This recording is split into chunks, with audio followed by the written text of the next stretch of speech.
ማለት ነው። ሩታ ግን መቼ ነው ይሄንን ልጄን እያልሽ አንቺ እውነት 10 ልጅ ወለድሽ መስል እኔ በስደት ተቃጥለው እንኳን የወለዱት ልክ እንዳንቺ አልተንገበገቡም። በጣም ነው የሚያሳፍረው። እንግዲህ ቤተሰብዬ አብርሃም ታደሰ ምን መልስ ይመልስላት? ቤተሰቦችን ልጅን ወስዶታል። አንቺ ቤት ያስቀመሻት ሰራተኛ እንዴት ልጅ መጠበቅ እንኳን አቃታት? እንዴት ማለት ልጁን ሲወስዱባት መጮህ ትችላለች? ጎረቤት አለ ጎረቤት መጠየቅ መያዝ ይችላል ሲወስዱ። ስለዚህ ልጁን ተፋችሁ።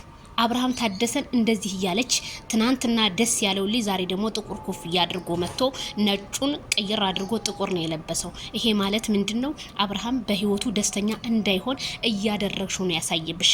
በጣም ነው ያፈርኩት። ቤተሰብ እናንተስ ምን አላችሁ? አረ በጣም ያሳፍራል እንዴ! ሌላ የምትሰሪበት ቪዲዮ ሩታ የለም እንዴ? ልጅ የተወሰደብኝ ጭራሽ ልዑል ቢወሰድ ቤተሰቡ ጋር ነው፣ ማንም ጋር አልተወሰደም። ይሄንን ያህል የሚያጮሽ አይደለም። የወሰዱት ሰዎች ደግሞ ይታወቃሉ። እነሱን ወይ ቡዜ ወይ ዴብ ይሆናሉ። ለምን ወሰዱ ብለሽ እነሱን መጠየቅ ትችላለሽ እንጂ ማይክል ጃክሰንን በፍጹም ልጠይቀው አይገባም። አልፈልግሽን ያለሽን ወንድ በልጅ እያመሃኘሽ የምታገኙ ነገር ይሄ ተገቢ ነው ብዬ አላስብም።